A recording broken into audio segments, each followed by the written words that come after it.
My name's Kelly Oberle. I'm from Vancouver, Canada, and I'm a recent graduate of the MSc End of Life Studies program. I'm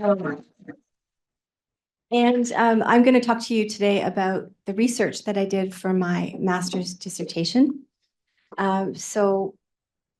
Basically what I looked at was exploring the experiences of family members of those who had a loved one who opted for medical assistance in dying, is what we call it in Canada, so assisted dying. And I also wanted to discuss with you today some of the implications of my research for end-of-life doulas, or possible implications. Okay. So before I get into my research, I just wanted to look at some of the global trends that are happening. I'm sure that you are all aware. And some of these trends are things that have led Canada and other countries to legalize assisted dying. So we know that people are living longer. There's more deaths from non-communicable diseases. And as a result, there's a rise in serious health-related suffering, which is termed suffering that compromises physical, social, and emotional functioning and cannot be relieved without medical intervention. So the Lancet Global Health Commission is estimating that by 2060, 48 million people will die with serious health-related suffering. So trends like this, as you know, have led to a call for a global response to increase and strengthen palliative care. The World Health Organization has encouraged countries to do that. So an estimated 56.8 million people require palliative care annually, and about 14% of those have access to advanced palliative care. And 1 in 4 countries have no palliative care.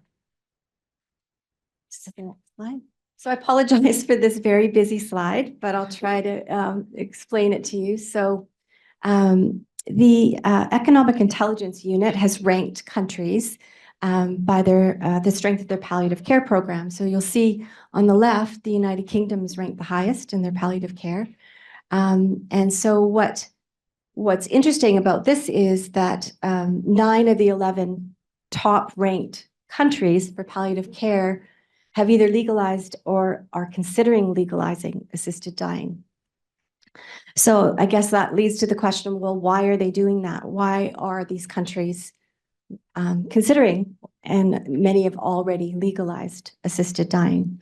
So there are many reasons, but some of the reasons that countries are giving are that, as Annetta mentioned and talked about, is that palliative care may not be able to address all pain. And they're also doing it for the reasons of trying to reduce suffering, intolerable suffering, giving individuals autonomy and choice, and just allowing for agency. People can be allowed to choose when, how, and where they die. So there are barriers to integrating assisted dying into the palliative care program. So one of the big ones, I'll just talk about a few of them, is a fundamental tenet of palliative care is not to hasten death. That's what some use as the definition for palliative care. So it's difficult for palliative care associations or many palliative care workers to sort of get past that idea of hastening death. There are also religious objections and fears that assisted dying might weaken palliative care. And it, of course, may not be appropriate for all countries, especially those who don't already have adequate access to palliative care. You'll see here 5% of the global population now has access to legalized assisted dying. The most recent being Jersey, the island of Jersey. So that's as recent as May 2024. They've just recently legalized assisted dying. So I'm just going to talk to you about, well, how does this assisted dying work in Canada? What's the story? So Assisted dying was legalized in 2016 through Bill C-14. It was a Supreme Court decision that happened called Carter versus Canada in 2015. There were a number of unsuccessful court cases leading up to that, but this case was successful. And basically the court decided that not having the choice to end your life, that goes against our Constitution in Canada. So that's how that decision was made. So the government had a year to put together the legislation, which they did. And in 2016, that's when the actual law went into effect. In Canada, there's an option for either physician-administered assisted dying or self-administered. And currently in Canada, it's about 99% choose to have a physician-assisted death. Initially, the legislation was just for those deaths that were foreseeable, sort of within 6 months. But in 2021, it was added to the legislation that what's called Track 2, which is for non-foreseeable deaths. And currently, or up until now, there's been about 44,000 MAiD provisions since that's 2016. So I'll just go over some of the eligibility criteria in Canada to receive assisted dying. You have to be eligible for health services in Canada, which means you can't come from another country to have assisted dying. You have to be in Canada eligible for their health services. You have to be at least 18 years old. You have to have mental capacity. You have to have what the government terms as a grievous and irremediable medical condition that is reasonably foreseeable for Track 1 or not foreseeable Track 2. And there are different rules for Track 1 and Track 2, different safeguards. You have to experience unbearable physical or mental suffering under conditions that the individual considers unacceptable. So if as an individual, you can't tolerate your pain, that's reason enough for you to be eligible, as long as you meet the other safeguards. It has to be a voluntary request, and you have to provide informed consent. Just a few more details not on the slide. There was a recent poll done in June 2023 that showed that in Canada, that showed 84% of citizens are actually supported MAiD. And if you were over the age of 55, it was 89% supported MAiD. And what's also interesting is while there are a lot of objections from religious organizations in Canada, 83% of Catholics supported MAiD in Canada. It's just some of the statistics from that poll. So an assisted death is a unique death where someone can choose where, when, with whom they will die. So with that brings unique challenges. They're challenges that aren't always understood or recognized by healthcare professionals, and they may not be equipped to respond.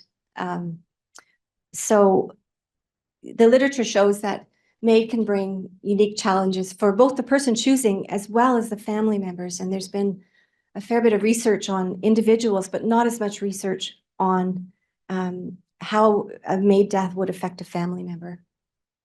So these are just some of the challenges: stigma, social disapproval, your family, your community, some disenfranchised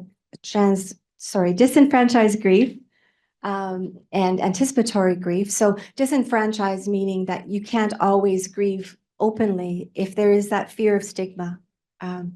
And the anticipatory grief, because you know the date of death, you have this period of time, this strange sort of liminal space up until the date of death. And so that can cause challenges.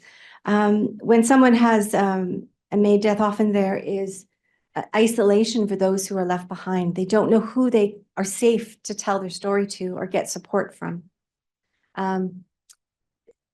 Similar to the anticipatory grief, because there's a known date, there's this a series, what's called a series of lasts. So they would be like the last week of life, the last day, the last meal, all of these milestones that you're aware of because you know exactly when your loved one will die. As well as I mentioned before, religious rejection. So some religions are refusing to do funerals when it's an assisted death or perform other death rituals.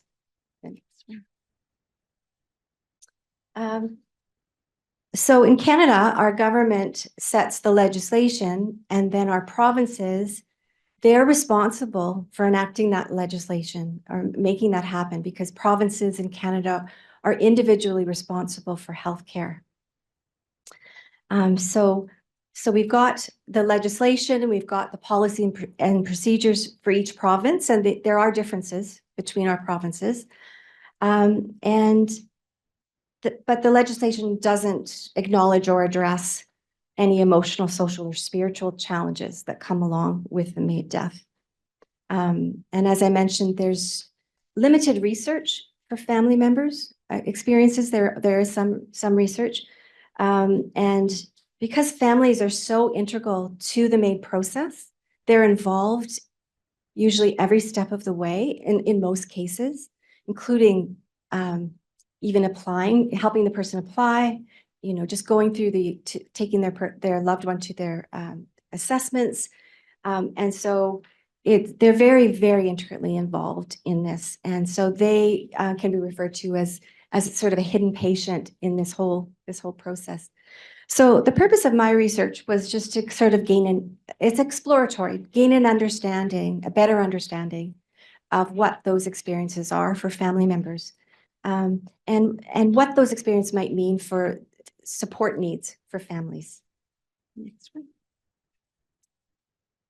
So in my research, it was qualitative research, I interviewed 15 family members. I recruited through some MAiD support organizations, Dying with Dignity, MAiD Family Support Society, an organization called Bridge T14. There are a number of volunteer organizations that have sprung up to support family members. So that is how I recruited. So the interviews were about 60 minutes, open-ended questions, just to sort of get a more detailed idea of those experiences. And I was hoping to through purposive sampling, include the voices of males and young people, because those haven't been represented in the research to date, as well as geographic representation. So some of the research that has been done might be in one clinic. So I was trying to get some experiences across the country. So what ended up happening is I ended up with 3 provinces represented: British Columbia, Alberta, and Ontario. And of note, British Columbia has the highest percentage of MAiD deaths per capita or per population. I did get 4 respondents that were male, and I had an age range from 26 to 90-ish, as far as both the person who died being that age and their loved one. So I had a wide range. In fact, actually, one of the women I interviewed, she was 19 when her mother had MAiD. So after sort of analyzing using thematic analysis, I was able to categorize the experiences into sort of 2 main categories: the challenging ones and the positive ones. I was surprised by how many positive experiences people had in a MAiD death. So I'll go into more detail and give some examples in the following slides, but I'm just going to talk to you sort of about the general categories. So there are psychosocial challenging experiences. So the first one, duality or conflicting emotions. And that is like, I want to help my person, but I don't want them to die. And you're managing that throughout the process. Or there might be a dilemma. Am I doing the right thing? Am I helping my loved one to die? Am I killing them? It's a tricky one. It's quite a complex process, both practically, but also emotionally, juggling the stigmas, the fears about who you can talk to about this and who you can't. So many interviewees found it a complex experience. And then again, the stigma or opposition or judgment. So then there were process challenges, sort of within the broader healthcare system and within the MAiD system itself. And I will go into more detail on the following slides. I also found in track 2, so track 2 is the non-foreseeable deaths. And that, because it's recent, there's not a lot of experience as to what those challenges are. But there are unique challenges when your person isn't dying. They're not near the end of their life. Without assistance, they could live quite a bit longer. So there are unique challenges around that, as well as many more safeguards for a track 2 death. And then I did have one respondent whose loved one had dementia. And that definitely is a situation where a family member is very involved. And also there are more assessments and there's a lot more uncertainty around it. So I found that was worth sort of and it's a growing area. So it's sort of worth noting. And then the positive experiences, well, there were many. And overall, I was hearing words like beautiful, lovely. It was a good death. It was a positive experience. I'm grateful for this experience. I heard that in every interview, which is interesting. I know it's not representative sample, but I was hearing that in every interview. So within the positive experiences are opportunities related to time. So as I said, because you know the date of death, you have an opportunity to be intentional, to plan, to arrange for a ceremony or a living wake or whatever you might want to do. Have that last meal at a favorite restaurant or whatever it might be. Have conversations that you might not otherwise have. You have that ability to be intentional. And so meaning making, that's sort of related to the personal growth idea. I was really surprised by I think it was about 10 out of the 15 individuals that I interviewed had gone on to volunteer in the end of life space after their experience, or be a MAiD advocate, write letters, give speeches. And so that was really interesting. It's really led a lot of people into working in this space. And also people expressed how grateful they were to get to honor their person and their end of life wishes. They got to help the person get the death that they wanted to. So that was a really big one. And as I said, I know we talked about good death before, but that was how it was described to me, is my person had a good death or a beautiful death, lovely death, peaceful death, positive words. So I'll just go into just a little bit of detail here and give you some examples of some quotes from some of the interviews that I did. So an example of the conflicting emotions. No one wants someone they love to die, but no one wants someone they love to suffer. That came over and over again in the interviews. As far as dilemmas go, one individual said, I don't know if I'm doing the right thing. Am I doing a good enough job? And in this case, they meant taking care of my person. Like maybe it's your parent, and am I taking care of them properly? Am I doing a good enough job by letting this happen?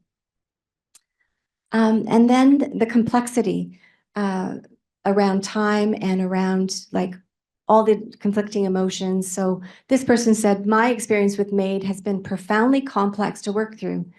There's so much going on, like mentally, like you're coming to grips with end of life, but you're coming to grips with the disease, whatever element this person has, or coming to grips with stigma, or coming to grips then on top of that with your own thoughts on it.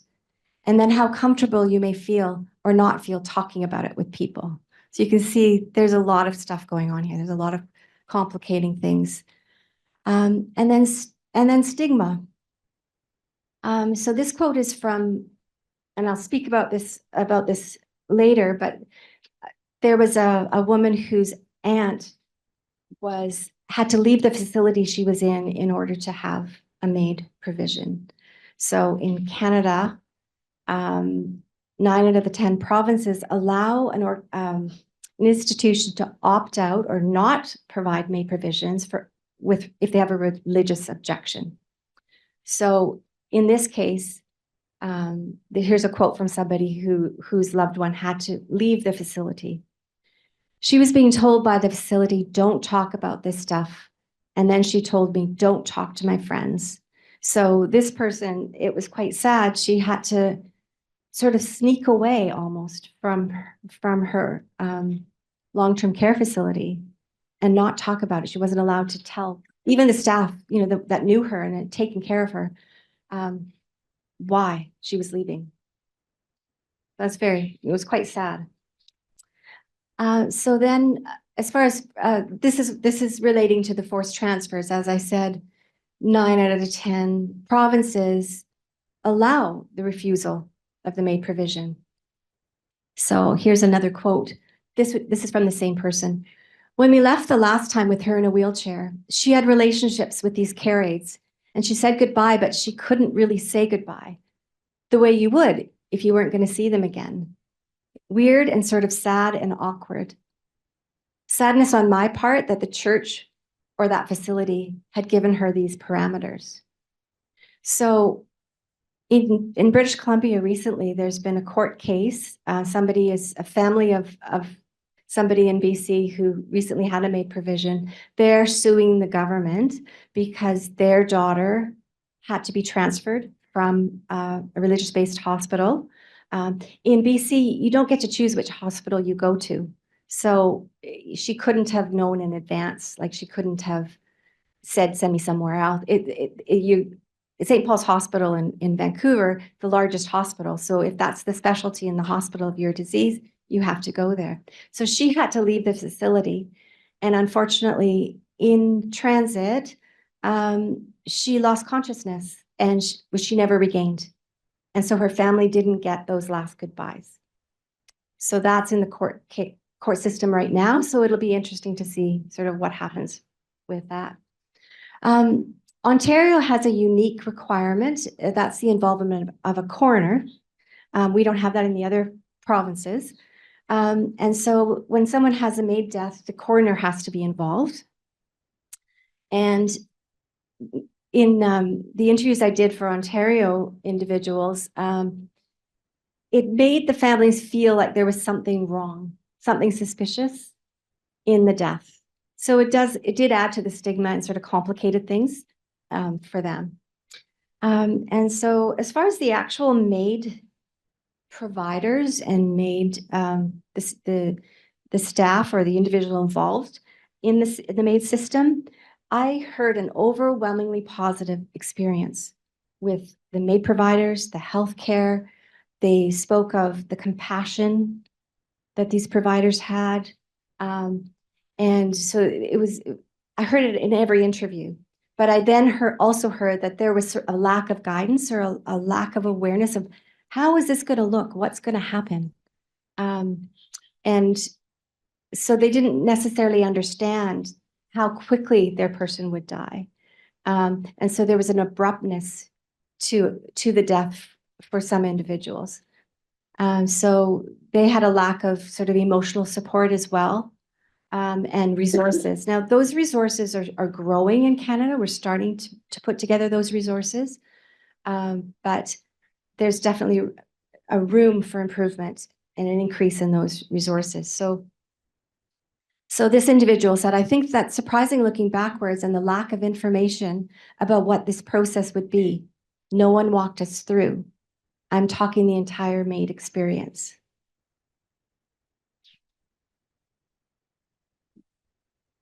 And then I mentioned track 2. So track 2, again, is non-foreseeable death. So there are additional safeguards in a track 2 death. There's a waiting period, whereas in a track 1, there isn't a waiting period. There are the assessments to go through, but a MAiD death can happen within a day if you get all of the assessments and the application in. In a track 2 situation, there's a 90-day wait from the initial application. There's also the requirement for a specialist to be involved in the particular disease, if it's ALS or something like that, that would be involved for an assessment as well. And then in a track 1 MAiD death, because you have to have capacity to make this decision, if you fear you're going to lose capacity, you're able to sign a waiver of final consent. That's if you have your date picked and you have it all lined up. And so that if you don't have capacity on that date that's been chosen, if you've signed the waiver, you can go ahead and have the MAiD death. In a track 2 death, that's not possible. There is no waiver. So this 90-day waiting period is difficult, the fear of somebody losing capacity in that time. So the fear that eligibility would be withdrawn. And then I guess the other thing is, as I mentioned, the person isn't necessarily in hospice or palliative care. They're not at the end of their life. They are provided palliative care. There is an obligation of all MAiD deaths that palliative care is provided and is an option for people. But they may not be close to the end of their natural life. So this is one person said, it's important to talk about track 2 because it's very different. It's the flip of a light switch. It's not a dim. It's not a decrescendo to the end. He literally walks himself down the back hallway, takes off his shoes, lays in bed, and 10 minutes later, he's off the planet. That was quite a powerful statement. And then with dementia, as I said, families are much more involved. This person said, I was never sure until the very moment the doctor put the medication into him whether he was going to go ahead. Just because I guess you never do know. Am I looking at death in 48 hours or am I looking at death in 20 years? It was difficult to accept those two things at once. I had to be prepared for either one. It was difficult feeling like I was on the edge of a cliff.